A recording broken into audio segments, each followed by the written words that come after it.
kulanti wanaagsan daawadayaal waa xulka wararka kuna soo dhawaada wararkii ugu dambeeyay qodobada wararkeena waxaa kamid ah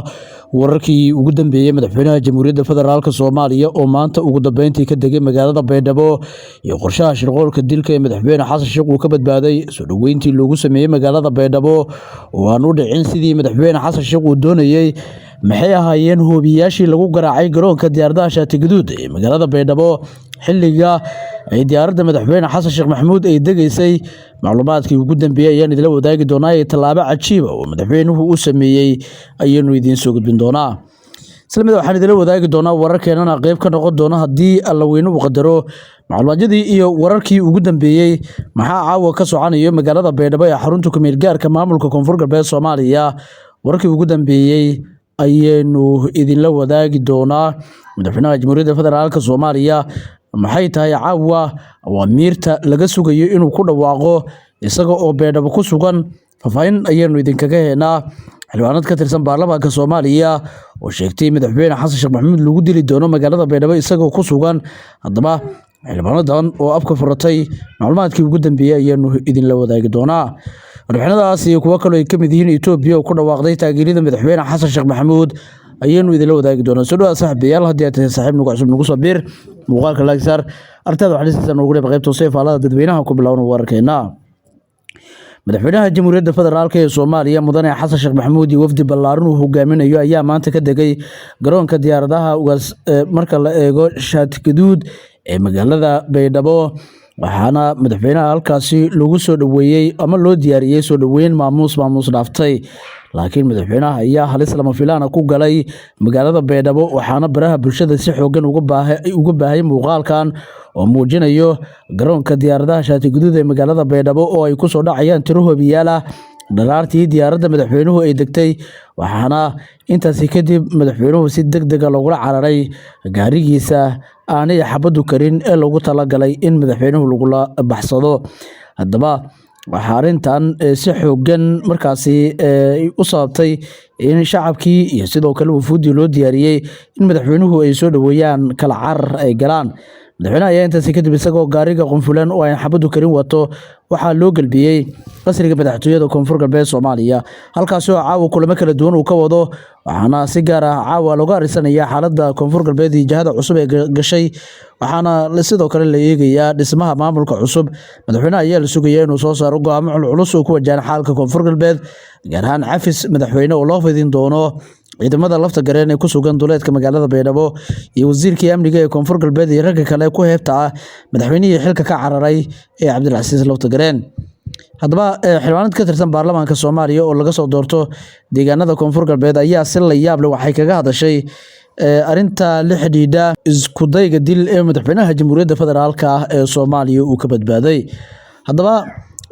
xildhibaan Sareedo waxa ay markaasi sheegtay in madaxweynaha Jamhuuriyadda Federaalka Soomaaliya shabaabkii uu isagu geeyay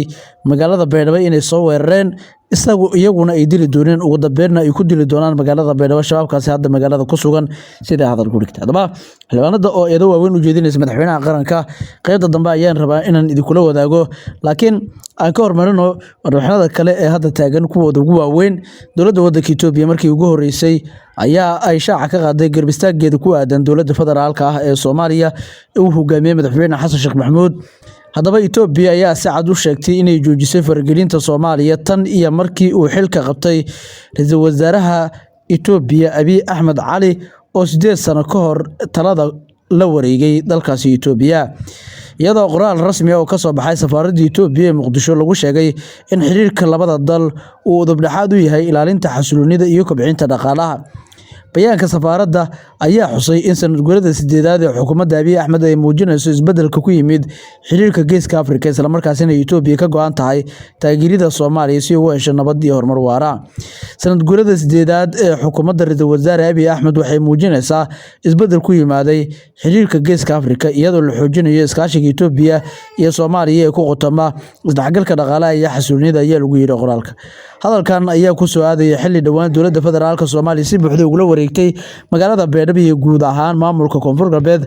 kaasi oo hore loogu arki jiray faragelinta siyaasadeed dowladda Itoobiya laakiin dowladda Itoobiya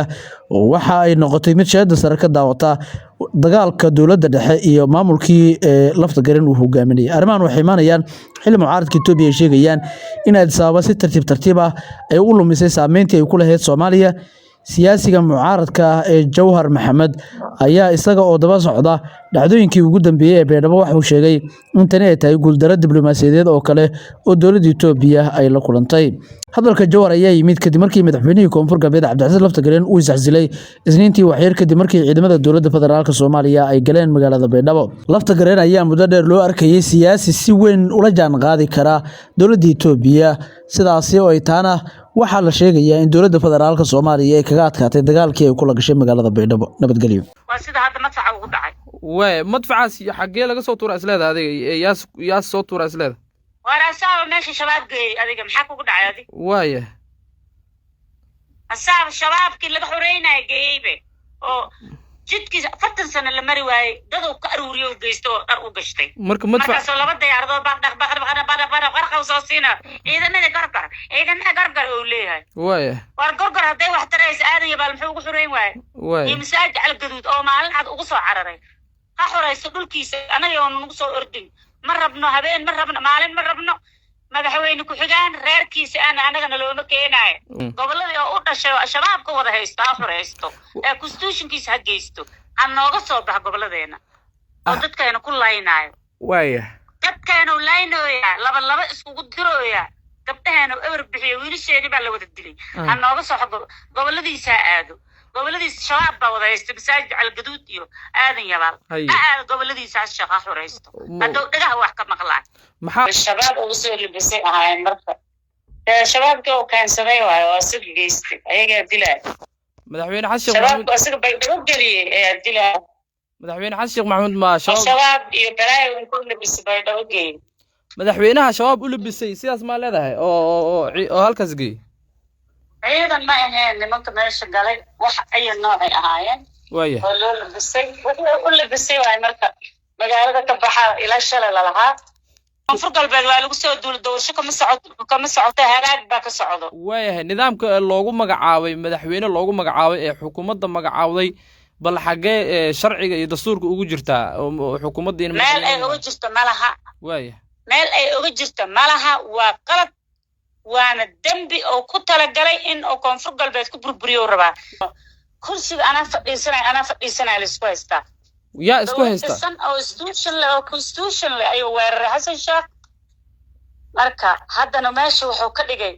meel bahla galeen ah oo dadka lagu dilo waa gartay hadda siyaasiyiinta isku haysta kursiga yeeyihiin oo halkaas iskugu tagay kuwii oo meesha geystay oo hadda garoonka diyaaradaha uu ka degay shaati guduud halkaas waxaa la warinayaa in يعني مدحوينها garoonka uu ka degay weerar lagu qaaday oo jug uu la kulmay arintaas yaa ka dambeeya isleedahay wallahi kale magaalada waa magaalo colaadeed haye magaalada xabada ka socoto waxa lagu laayay waxa galayna ciidan ma ahayn wax loo labisay oo waxay ahaayeen huwan oo qabiil iyo balaayo iyo al-shabaab ugu soo libisay ahaayeen marka shabaabka oo kaansaday waayo oo sig geystay ayaga dilay madaxweyne xasan shabaab asiga Baydhabo galiyay ee dilay madaxweyne xasan maxamuud ma shabaab iyo balaayo ku libisay Baydhabo geeyay madaxweynaha shabaab u libisay sidaas ma leedahay oo halkaas geeyay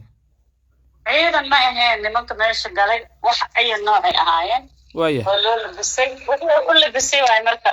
magaalada ka baxa ila shalay la lahaa ayay baa dilay asaga keensaday marka ciidankii isaga u libisay madaxweynaha weeraray sidaas mi hadalkaaga ciidan ma arkin walaalahan hadday ciidan yihiin guryaha ma bari la qaysan lahayn haye dadku ma dili lahayn meeshaas laga lagu laayay xabad baa ka socota magaalada waa maqlaysay kabaxa magaalada waa maqlaysay kabaxa magaalada way diidayaan marka wuxuu soo aruursado meesha geystay dadka meesha u jeeyna ayaga laba isu haystaba Koonfur Galbeed waaya isteeda ahayd constitution la oo xamad daris la Xasan Sheekh uu ku soo duulay wuxuuna geeyay wax aan la ogeyn oo ciidan ku shaad ah waa gartay marka siyaasiyiinta ka soo jeeda koonfur galbeed waxay dhaheen nidaamka waa inuu isbeddel ku yimaadaa nidaamka halkaas ka tilinayay dadkii uu joojoobay bal arrintaas ma jirto miya in nidaamka uu dadkaas joojoobay siyaasiyiinta hadda koonfur galbeed ka soo jeeda waxay cabdicasiis laftagareen ku eedeeyeen shacabkii iyo weliba dadkii inuu kala irdheeyey oo dadkii joojoobay oo magaalada la tegi waayey arrintaas bal maxay kula muuqataa sidaasna ay keentay in halganka la bilaabo meeshaas halganka ma dhicin halaaga ka dhacayo ayagana hadda la isdagaalsigii meeshaas dowlad baa ka dhisneed oo kala dambeyn leh al-shabaab baa meeshaas ku wareegsanaay oo laga waargeynayo waxay ay yihiin aan la ogeyn buu u soo labisay oo aya nooc leh wixii uu geeyey meeshaas waxay yihiin lamoga ciidan ma ahayn dagaal baana ka socdo dadkii oo waa halgamaynaa lahaana hadda ayagay baa isdilaaya oo kursiga anaa fadhiisanaya laisku haystaa yaa isku haysta oo constitution leh ayuu weeraray xasan sheekh marka haddana meesha wuxuu ka dhigay meel bahlagaleen ah oo dadka lagu dilo waa gartay hadda siyaasiyiinta isku haysta kursiga yay yihiin oo halkaas iskugu tagay kuwii oo meesha geystay oo koonfur galbeed waa gartay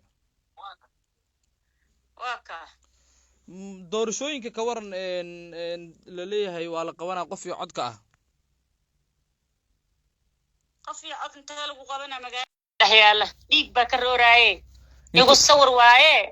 doorashana ma rabee tii saxda ahayd oo Soomaaliya loogu talay intuu ku og yahay meedka intuu ka socdaa 15 bishaan baarlamaanka sharciga runta ka dhamaanay waya maxay ahaday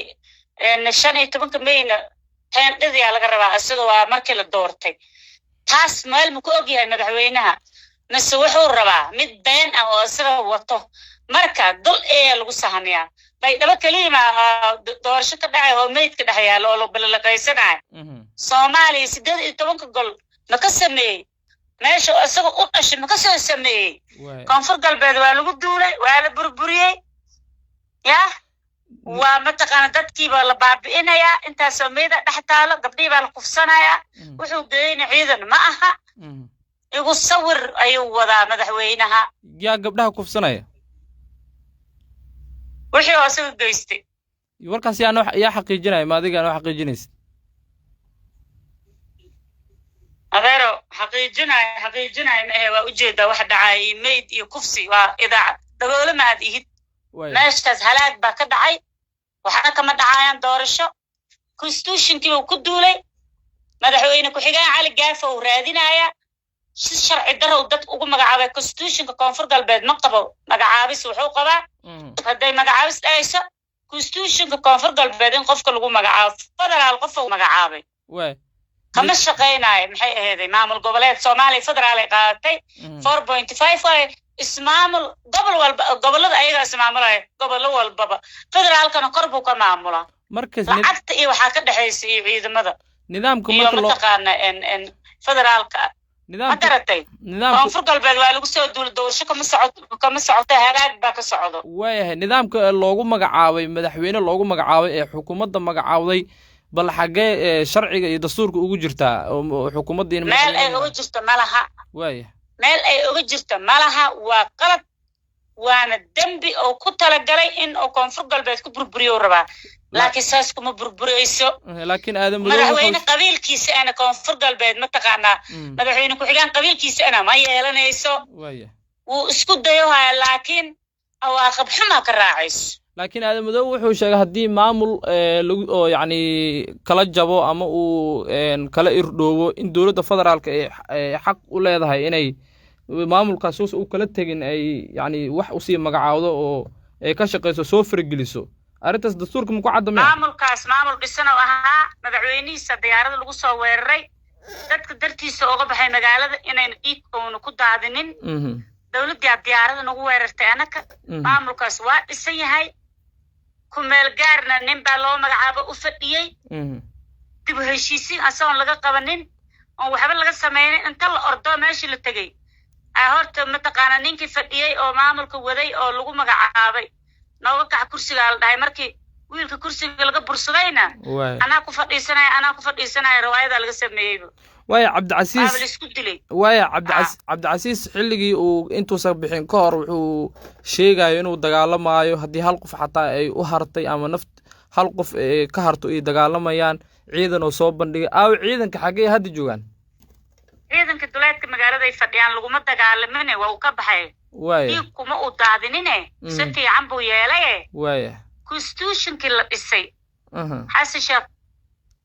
wiilkii lagu magacaabayna waa ka kiciyay sharci darradii oo awalba ku socday inuu ku socdaa sharci darrada wuxuu ku helaan arkaynaa doorashada Soomaaliya meel kuma oga waa hubanti la'aan baydhabo isku baasayna baydhabo wax u yaala mala dad baa iska leh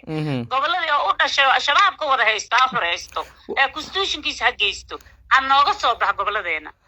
oo dadkeena ku laaynayo waaya dadkeena laaynayo laba isku dirooya gabdhaheena ewer bixiyo wiilasheeni baa la wada dilay aan nooga soo goboladiisa aado goboladiisa shabaab baa wada haysta masaajid Algaduud iyo aadan yabaal goboladiisa shaqa xoreysto hadoo dhagaha wax ka maqlaan maxaa al-shabaab loogu saar lahayaa goboladaas Soomaha fallaar baa looga saaray fallaar hadii ila yira waa sida hadda madfaca ugu dhacay way madfacaas xagee laga soo tuuraa isleeda adiga yaas soo tuuraa isleeda waraasaa meesha shabaab geey adiga maxaa kugu dhacay adiga waaya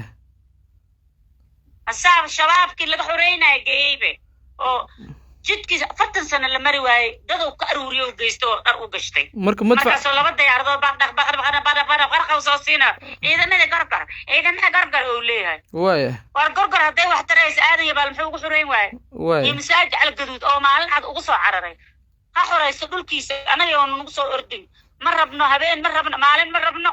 madaxweyne ku xigaan reerkiisa anagana looma keenayo way asaga iyo noociisana koonfur galbeed shaqo ku malaha hadii ilaahay hadana awaaqxumo kala kurma واقرت أحمد مدوب كورن سيد أحمد مدوب عبد العزيز لوسو جبجبي ملوسو جبجبي كره أحمد مدوب النظام كيس